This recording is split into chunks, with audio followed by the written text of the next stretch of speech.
Hi everyone, today I'm going to be reviewing Wreck-It Ralph. Yes, this Disney movie is set in the world of the arcade and is one of the more creative Disney movies. And a lot of people compare it to Pixar, even more so than the actual Pixar movie from the same year, Brave was compared to previous Pixar features. But that's not what's really important. What matters is that the movie can stand on its own. Like many animated films, the story revolves around what does X do when people aren't around. In this case, X is video game characters in an arcade, but at the same time, it doesn't just go for the generic cliches of being a Toy Story with video game characters, like so many other animated films might wind up having done. It does have a distinct feel as its own movie, and it has more of a complex idea of a story, with the outcast trying to find his place, and while doing so realizes the inevitability of his place in society, but how he can learn to accept himself and get others to accept him in return. This makes for more complex issues than other Disney films where just like believe in your dreams and then that's what you get. Sometimes you are stuck where you are, but you can do some things to make it better for yourself, and that's what this movie really says as its message. And its plot really helps that out. We want to see Ralph succeed, even if we're not sure about how that could possibly be if he can't leave his game. We want to see him reconcile with the Nicelanders and Felix. We care about the games in the arcade might have their plugs pulled. There's a lot of high stakes here for this movie, not just from the villain and cybugs, but also emotional ones related to losing the game, Ralph trying to find his place, and finding acceptance from others. And a lot of the time, the film just uses its time effectively to really show off all the cool scenarios and that the characters can wind up in this movie. It almost feels like a video game at several times, which is appropriate, obviously, given the setting. And it feels like you're having this game played before you with this storyline, but not in a way that feels disjointed. It just feels like there's always something going on, a mini game or an obstacle that would make the video game setting believable, but more importantly, interesting to watch. The animation for this film is probably some of the better CGI Disney has done. I have complained about Disney using CGI in the past, but here I'm definitely willing to overlook that because, one, obviously for the video game setting, hand drawn wouldn't really be much of an option, and also there's a certain Disney style to them, especially with Fix and Felix characters and someone in Sugar Rush with their facial features. Like, Felix's cuddly design looks like Disney. It doesn't look like DreamWorks or Illumination. It looks like Disney. Now, the best part for animation is all the worlds we see.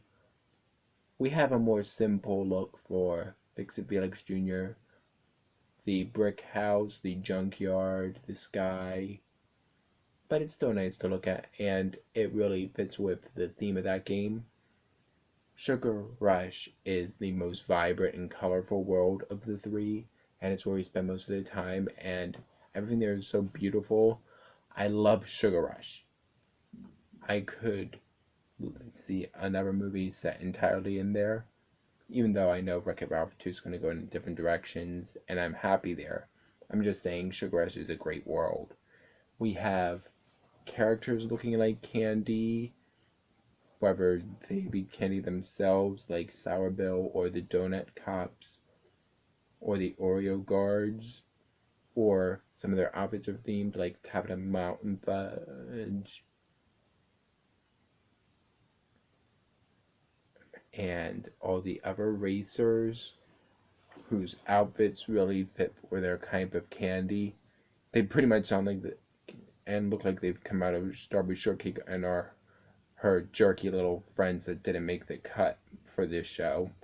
So they pick on Vanellope in spite. Okay, yeah.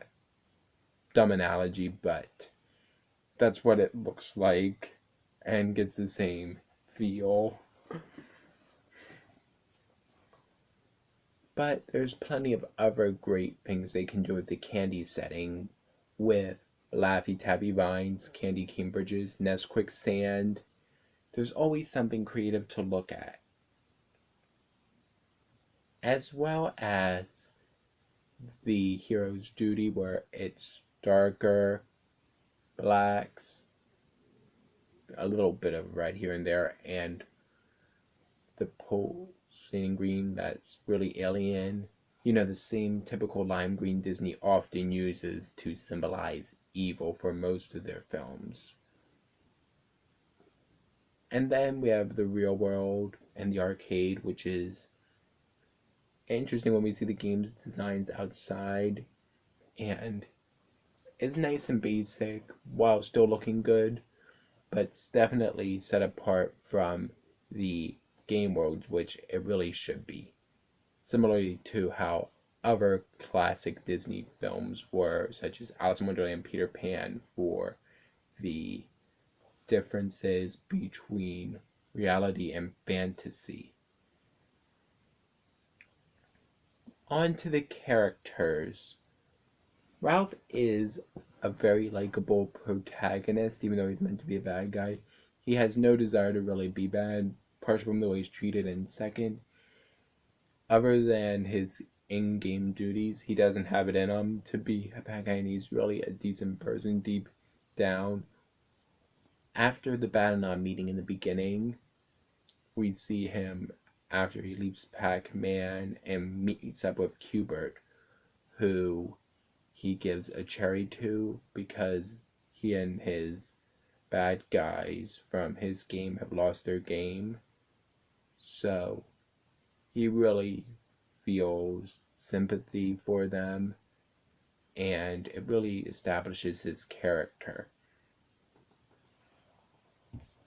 Vanellope Von Schweetz could have been an annoying character, but she is such a spunky little girl and isn't all sunshine and rainbows, but she still has a certain cheery personality that just makes her so lovable, and she has some great comedy lines.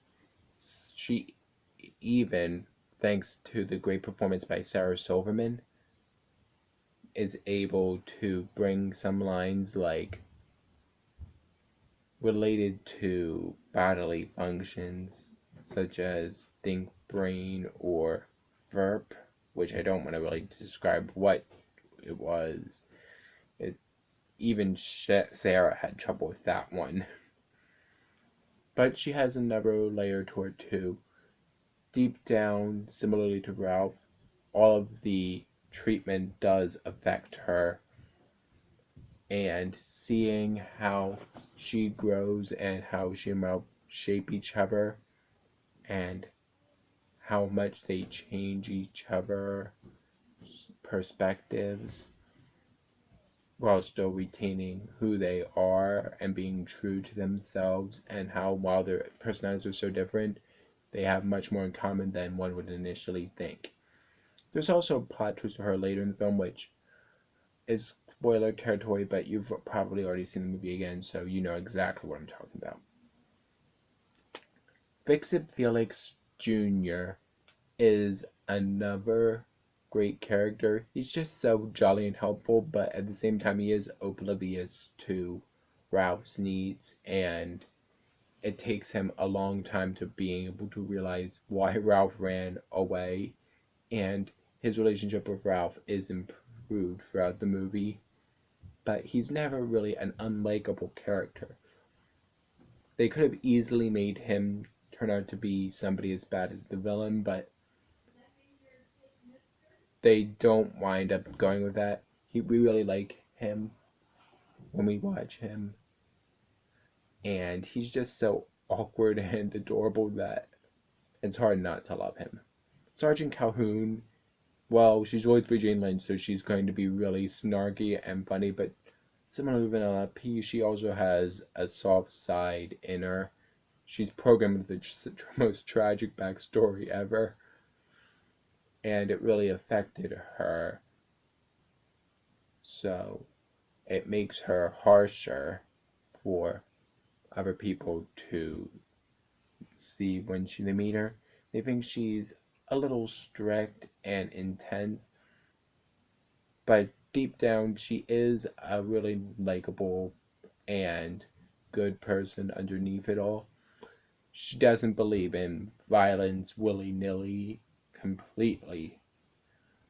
She was unwilling to beat up Felix even when it means getting him out of Nesquik at first because she likes him. Even if it isn't romantic at that moment, she realizes that she doesn't want to hit somebody that's a nice guy, which shows that she, similar to Ralph, even though she's the hero of her video game, has another side showing that these people are far more than what they seem to be programmed to be. On to King Candy, the villain of this movie. He was the first in the line of certain ways of making Disney villains that became popular from the early 2010s onwards and became the streak of the surprise villains. But he's a little different from the other ones because we know he's a villain. It's just he has a secret too, similar to Vanellope, and their secrets are connected. It's hard to describe. He isn't like the villains for Frozen or Zootopia, where they're a total twist and hidden. It's obvious he's the bad guy, but we don't know who he is. And it ties in really nicely to the story, and it's probably one of the better plot twists because it didn't seem possible at all. And they didn't try to trick us into thinking, oh, good guy, which makes it better in my opinion. And the video game characters appear, of course. And I'm not really a huge gamer, but I know the basics of certain characters, and they seem to really fit with their roles from games. We see one of the Pac-Man ghosts, and Bowser spits fire, turning the ghost blue, and then making the noises that happens in the Pac-Man game when you chase after the ghosts. Q*bert speaks in his trademark gibberish, and we get a cameo from Sonic, and he has some useful information about whether you die outside your game and you don't come back, which comes up to be really important later. And it's done in the style of the infamous Sonic Says segments of his animated TV show. No, I'm not going to get into any specific ones. That's irrelevant. I'm just acknowledging that that would be the obvious reference it's making. So, Wreck-It Ralph is a beautifully animated, funny, and clever story with great characters and a good message that's more complex than other Disney films. If you haven't seen already, check it out. And I want to know, if you have seen Wreck-It Ralph, what are you looking forward to most in the sequel? I know everybody's going to say Disney Princesses Together. and I don't blame them there. But either way, thank you for watching, and as always, leave an anime film you want me to review in the comments section below. Till then, see you later.